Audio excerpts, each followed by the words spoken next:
Hello and welcome to the Outcomes Over Hours show. I'm Tina Patterson and I'm delighted with the guest that I have here today. I'm here with David Reid, who is the Chief Technology Officer and Chief Marketing Officer at NOV. For over 150 years, NOV has pioneered innovations in the energy industry. Now, outside of this, David sits on numerous boards.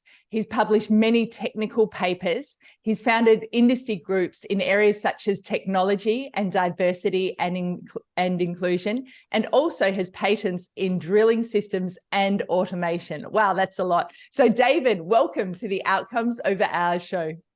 Thanks. It's good to be here. Fantastic. Well, you've had a very distinguished career so far. I'd love to hear, can you share a bit about your leadership style and particularly how has it changed over the years? Well, I'm a lot nicer now. I hear that a lot. It's interesting how many people have said that. Can you share, how did that come about for you? I think it's just people in control issues, that it takes time for you to work out that, and some of it is you're driving yourself in the ground. And so you want to drive everybody else with you. Because you early on, you're very confused about how things get done and why they get done. And so you just think it's all hard work and everyone doing what I think they should do. You tend to be a lot more driven and think that you're a part of making things happen. And the truth is, you're a very small part, but not if you read any of these other books that people write where they were everything. But the truth is, it's a large group that gets things done, and it takes a while for you to work out. Because for me, technology was the answer for a long time, and it took me a long time to work out. It was just people. It's all people, people, people. If you can make that work, and you obsess on that, everything else works out. So I think, yeah, it's a lot of self-learning on the journey, a lot of life, for me, having kids and being married had lots of lessons in it that I needed to learn that brought me into work to being a better person and understanding how life works. So yeah, so it's a lot of people, when I describe my personality to them, on my team, they'll be like, "That's not you," and I'm like, "Well, it is, but I am working through those issues and trying not to be that way, but this is what I'm fighting all the time." So it's really self-regulation and self-awareness that changes everything. Oh, that's interesting. As you're talking, David, I'm reflecting and I relate very much that when I was put in leadership roles at quite a young age, and I thought I've got to be professional and I've got to focus task. And I didn't let people see my real side of just who I am in a more relaxed way. And I hear that a lot as well. So I guess what advice would you give to leaders coming through who are still in their early 20s, etc., and trying to do things in a certain way that may not be self-aware or their authentic selves? How can they accelerate and learn from people like yourself? How to perhaps lead in with a different style? Well, I think the information's around you. You just choose to not pay attention to it. So between friends and relatives and people who see you as, your unguarded self. So usually at work, you tend to be guarded. It's always uncomfortable, the truth of what you need to help you lead well, because the work is personal, and most people don't want to do that work. They want to hide that. And so if I was to make an illustration, it would be a tree where you're trying to produce good fruit, but in leadership learning, it'd be like, okay, well, let's not talk about the bad fruit. Let's just really focus on everyone seeing your good fruit. And so the work is actually in the root system. It's nothing to do with the fruit and what's happening. And so actually stopping, seeing kind of what you're doing with your life, where you're planted, what kind of inputs are you getting, what things have happened, to in your life that are gonna, are actually causing things to go wrong. And those things are with close friends. They're not for public. They're not really for work even. But that work and doing it and starting to become aware of why you are the way you are, understanding your own limbic system, that in your brain you've got this protective device that happens off of early experiences, and the negative ones feed you all this information about yourself and others that is not factual, but it's defensive. And so if you're willing to do that work with people close to you, you really can start to understand your weaknesses and strengths, and what you can do about it. For me, it's kind of I always talk in three food groups, which isn't fair because everyone likes different food, but let's just go with what I like. And so I think a meat is something I would like. I'd like a good steak, but broccoli was something my mother made me eat. And I didn't really want to, but I had to. And then there's peanuts, which I'm not allergic to, but let's say I am. There's a food that you're allergic to. So there's this thing you love, thing you have to do because it's good for you, and the thing you should never do. And I think in your work environment, having that information, which I had fantastic bosses early who gave me a lot of that information. It took me a while to work through it, but they would say, "You're really bad at these things." And I'd be like, "Oh no, this is my worst nightmare. They're going to fire me." But then what I was good at was particularly different, and was highly valuable. And so they really were trying to work me on what I was good at. And I spent a lot of time trying to prove that I could do the things they thought I was bad at. And you eventually learn that's just wasted energy. Yeah. And when you, especially if you're in a team environment, it's learning, okay, well, how do I build great teams?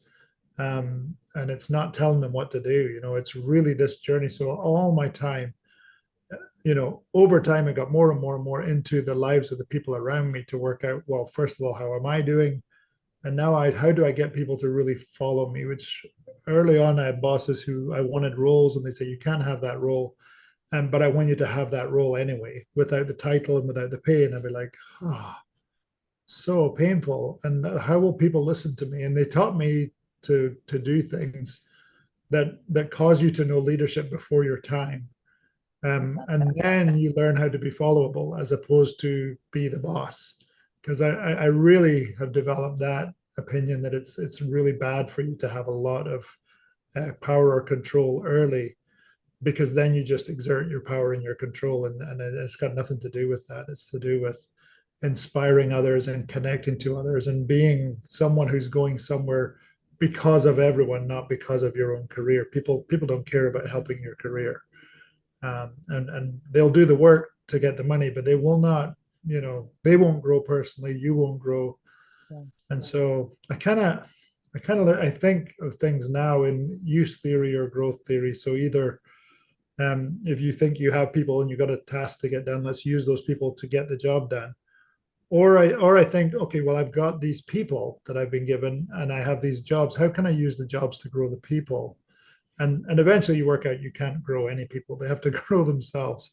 That's a really mind thing that people get caught in, is thinking I'm in control of others, which you're not. And there is nobody you can make do anything. You can try and work on yourself, and then you can inspire others, you can motivate others, you can create environments for people to grow, but you can't make them grow. And that's a really important difference in my thinking over time. It's a weird thing to think you own people because they work for you. You don't. You just get the pleasure of being around them. And I had great bosses early who were doing all these things with me, but it took me years to work it out myself. That they were letting me do wrong things, because they knew they couldn't control me. They were just trying to say, give me clues, of how I could operate better. So I think it's a wonderful thing to be allowed to work with others and to see them grow and see, how they become who they were made to be rather than what you think they should be.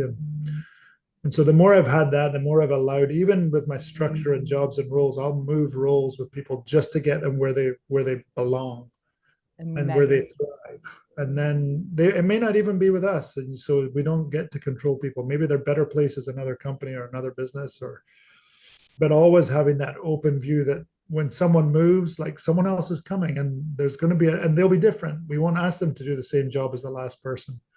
And new things will spring up, rather than the old things. And so I'm constantly working with people who stress about that stuff. And they would tell you I'm very, very calm, which I was not for many years. I wanted intensity, but when you have people doing what they love, your only worry is they overwork.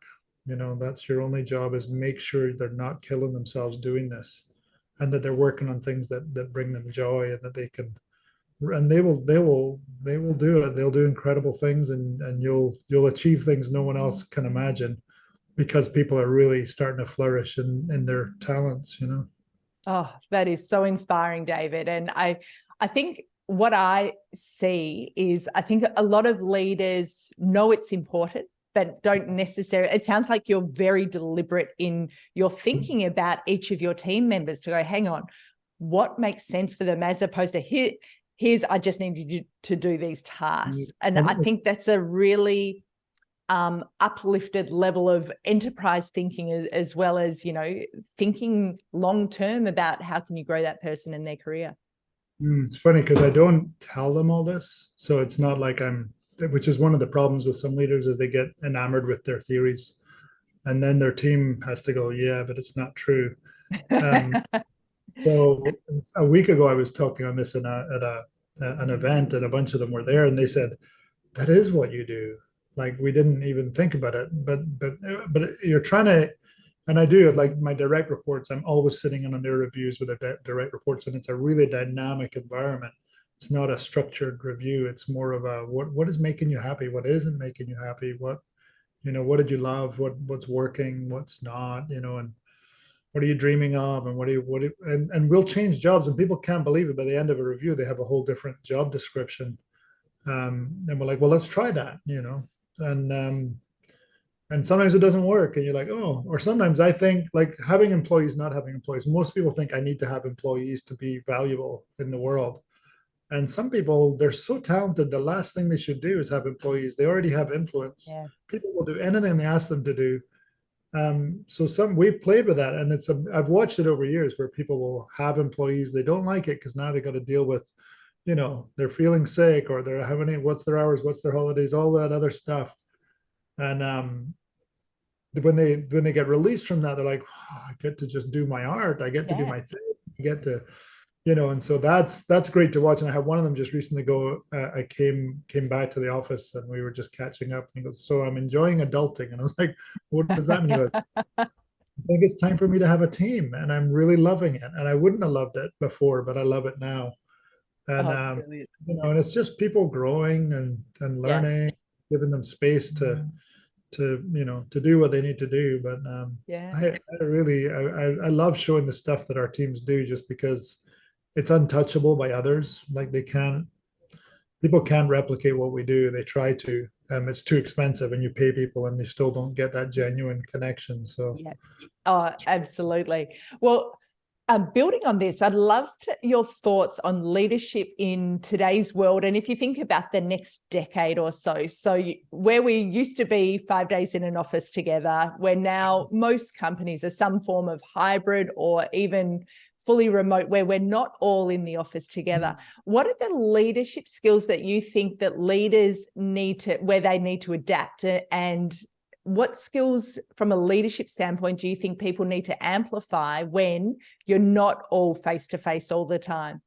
It's a good question. It is an evolving landscape for sure. Because I think we went, my boss told me, I worked for the CEO. He just said, you guys are the worst at being in the office. And I was like, are we the worst at what? I mean, being in the office, but don't we do amazing things? And he said, no, your work is amazing, but you're the worst at. I'm like, well, I mean, we really made it a conversation amongst us. And so when we started getting in the office, it was like, okay, well, we've been out all the time, but I do know this, and I made it everyone's issue. I kind of said, we've got introverts who like to be alone, but they really need to learn to be with others. That's a good thing for them. And we have extroverts who we need them to stop talking so that the introverts can talk. So everyone has something to learn that we're going to learn from each other.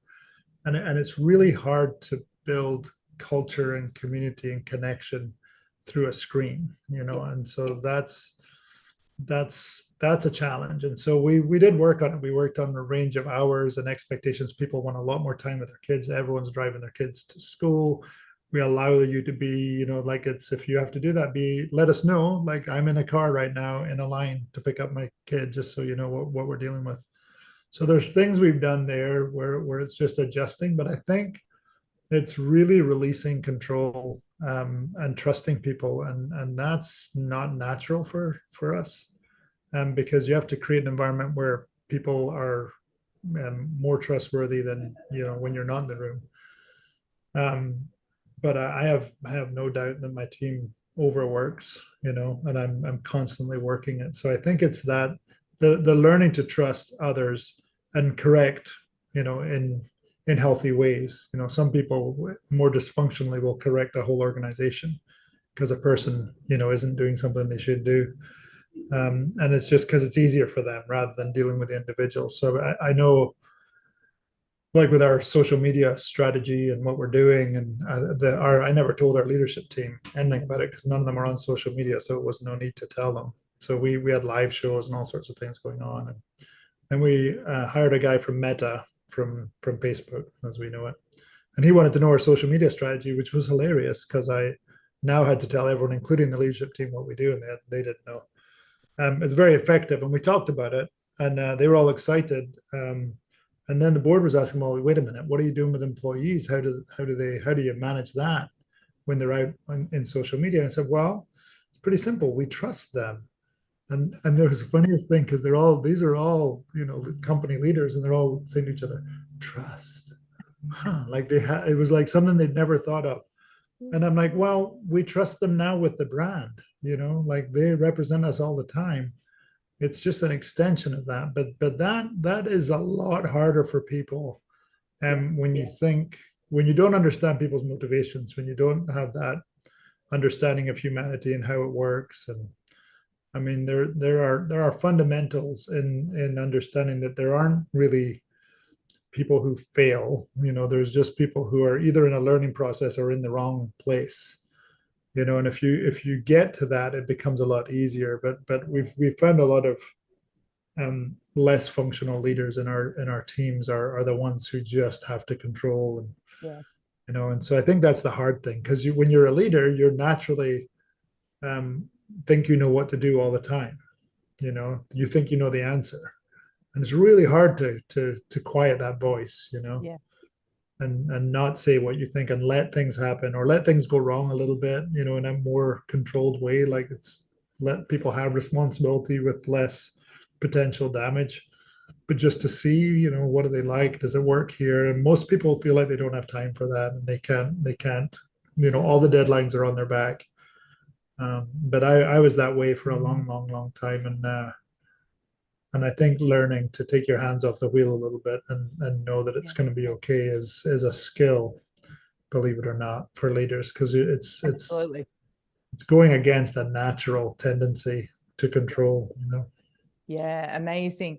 I'd love to pick up, David, on something you were mentioning earlier about in the early stages of your career. You had some fabulous bosses. They really helped you to come through. If you think in the context of hybrid or remote, what are the things that you think leaders need to be conscious of? It's a conversation I'm having quite a lot at the moment, where their people aren't all in the office all the time, but how do they get a similar level of on-the-job learning when it's not necessarily being able to see in an office if there's a leader who's shouting at someone on the floor, they go, oh, I'm never doing that, and that learning through seeing. What are your views, and how are you working to help people, particularly in their earlier stages of their career, to be able to still get the skills that you and I were lucky enough to get when we were kind of coming up through the ranks? I've literally been thinking about that this week because I sat in a meeting, and you start to observe new people coming up, and you go, oh, because with healthy behavior, it doesn't come naturally. So when you've got a team and it's well developed, then you bring in new leaders, and they're great people, but the foundation of how we operate isn't there. You're like, oh, I was just watching it going, I've got to solve this. How do I need one-on-ones with these people? Because I need them to feel the feeling, and reviews is my best method for education, because I'm in there, and they get to observe it, and over time they get to behave that way, because when they get treated that way, usually when we interview, people recognize something. They're like, what is it, how you are with each other? Like, I've never seen an interview like this. It just feels, very okay. Like there's no weird sense of something else is going on. So that is a challenge. And I don't know of another way than getting together with people. But there's strategic ways to do that. I mean, for a number of years now, maybe 15 or 20, I've used eating meals as a foundation. And I love that. yeah, a number of years back, we had Friends Day Friday, which someone called it that. I'm like, okay, great. And we would have someone from the group make a breakfast for everyone else, usually bring family members if they could. And it would have actually cultural things and all these other things Yeah, of beautiful. expressions of who they are and what they like. And so I was asking the team once, what do you think our biggest step in efficiency has been? And everyone's like, well, is it the new Jira process? Is it? It was really funny. It was like, no, no, no, and nobody guessed. And I said, Friends Day Friday, and they all looked, and I'm like, the biggest issue you have with people is that we all sometimes we're not similar to others, and we think bad things. We start to think, I don't know if I like that. I don't know if they like me, and it's a pure lack of connection. And I don't need you all to be friends, but I need you to know you're humans, Yeah. and to give each other space to be human. And when we do that, the inefficiency factor is huge in how much of your brain space and you're feeling at work that causes you to go slow or to not work with someone or send an email rather than talk to them. And those bonds are so helpful. When it's messy, life is messy, people are messy. Corporate is the opposite of humanity. There's no corporate children. It's not a human behavior. It's a pretending everything's okay and everything's not okay. And so you've got to generate that connection with people. And I don't know another way. So we try and create things. I mean, we have in COVID, we started a Monday morning meeting. It was like a half-hour check-in, and I was more worried that people were not doing well. And Yeah. so we wanted to see faces, and we had some of our introverts were like literally had dropped off their bed with their with their laptop, and you could tell they were struggling. And one of them said, I don't think it's healthy for me. I've got to come in, because I'm just going down, like I'm getting depressed. And so when people are open enough Yeah. to say that, but that check-in and openness in a Monday meeting, which had no real purpose other than how's everyone doing, we still do it. It's Yeah. not, Wonderful. it just is a thing that we do. We don't make people turn their camera on, but many do. And you just get to know they're okay, and it's a really good connection. So I think there are ways to do that, but nothing beats when you gather people around. So with an international crowd that we have, getting even our Europeans into the same town and letting them be around us, and because there's a lot of different culture things. I don't think you can get all cultures the same globally. You just have to know they're going to be different. But having them express that together is really, really important. Yeah, fabulous. Yeah, I completely agree with you on the importance of checking in my outcomes over hours system. I have a module customizing check-ins, and we talk about it's not one size fits all. What works for one person won't work for the next. But also a big part of what we talk about is how with check-ins, there are times where work should be so far from what it is that you discuss. And I love what you said, the inefficiency factor when you don't have that connection, and completely agree that it's about just being a decent human and connecting with people, but it also makes good business sense. It leads to better outcomes when you do have this authentic way of thinking and working with the whole person. I love that that quote that you mentioned though about the inefficiency factor, and the impact of that when you don't have connection is fabulous. Well, David.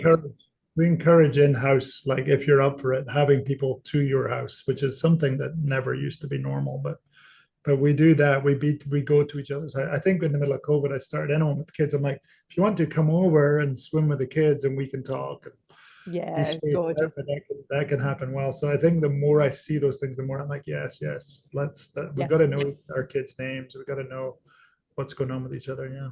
Yeah, absolutely. Well, as mentioned, my outcomes over hours system, it's about achieving extraordinary outcomes without burnout. So it's about how do you work smarter? And I would love to hear what has been the best, most practical advice that you've followed about how you work smarter. It's actually having people in my life who know their job is to check. Like they're not just friends who say, yeah, everything's okay, you seem fine. but they're really checking me and asking questions. Like for me, I have workaholic tendencies, so I need to manage that. And so Yeah, I've had me too. people who will make me take vacation. Like they'll help me think it through, and my brain can't go there. I can't do that. And so I'm at the point now where that's healthy. I do take the end of every year, and I communicate it with the team too, that I spend time, you know, listing out, what am I doing? What am I spending my time on? Do I want to be spending my time doing that? What am I unhappy with? And I actually reorganize what I'm doing, what I commit to. And so I go into January completely different, like I'm going to do these different things. So that's been really good. So I think it's always, if you're managing yourself, taking vacation. It's in the States, it's a culture of, like, I don't think any of my peers, I don't think I've ever known them to be on vacation, but Yeah, I've taken it always. And what I do with my team is, as I tell them my strategy for not being contacted, and I trust them. So I'm like, you're going to take these kind of things when they come. I don't have to be in the middle of that. And what it does is, when I start usually with them first. So when they're going on vacation, like, okay, I'm going to go on vacation. I'm like, okay, everyone knows. So, well, we're not calling them. We're not writing to them. We're all like, we don't exist in their world. So we're going to think of other ways. And so when they get that and it comes my time, they're like, okay, yeah, we know this. We know this, how to do this. And but protecting people's, time to rest extremely, yeah. passionately amongst ourselves is really, really good. Yeah, amazing. Well, David, this has been fabulous. I would love to finish up with some rapid fire questions. Are you up for it? Sure. Excellent. So what is the best thing you've bought for under roughly $100? Canvas and paints. Ah, nice. Mm. Love it. What is the book that you've either gifted or recommended the most to others? Oh, I'm not much of a book reader, so that's not very fair. Or But podcast or movie? movie, what about Bob? I think actually, there's a great book that I keep that I'm digitally reading, and I haven't finished it because I'm not a good reader. But I'm going to look it up here because I've been enjoying it. Oh, well, maybe I'm not. Okay, let me see if I can get this for you and save us some pain. This is the worst way to do this. We can put it No, in the chat otherwise. but I think it's called Why Nations Fail, but I'm not exactly sure. But Okay. it basically goes on, looks at the behaviors of nations over the years and how they came up and down, and what it was that made them function. So Amazing. Amazing. knowing that and understanding that. Excellent. And what's the most fearless thing you've ever done? Fearless thing I've ever done. Fearless. Speaking in front of people, because I am socially anxious and introverted. So I kept doing it, even though I sweated and Wow. went right behind the ears, and everyone said you probably shouldn't do that. I kept doing it, which is crazy, really. But now it's normal. I talk Yeah. all the time, but I'm glad that I did that. Yeah. Oh, that's so powerful. And finally, what does outcomes over hours mean to you? Um, I think it's just the beauty of that you're not in control, because the more you think about what you're trying to do rather than try and just put the hours in, I think things come naturally. I run a nonprofit that is anti sex trafficking for professionals. And every time I get the leadership team together, I just go, we're not doing this. They have ideas like, we should do this, we should do this. I'm like, it comes to us. Things come to us, and we just need to calm down and just pay attention, and we'll keep growing naturally. And it's really bizarre, but we've had incredible outcomes with just the power of people, volunteering and coming up with ideas and creating a fertile environment for people. So yeah, it's that's what I think, is that things can be a lot better than you can even imagine when you just involve everybody. Oh, What a perfect way to finish. Well, David, Reid, thank you so much for being my guest today on the Outcomes Over Hours show. Thank you.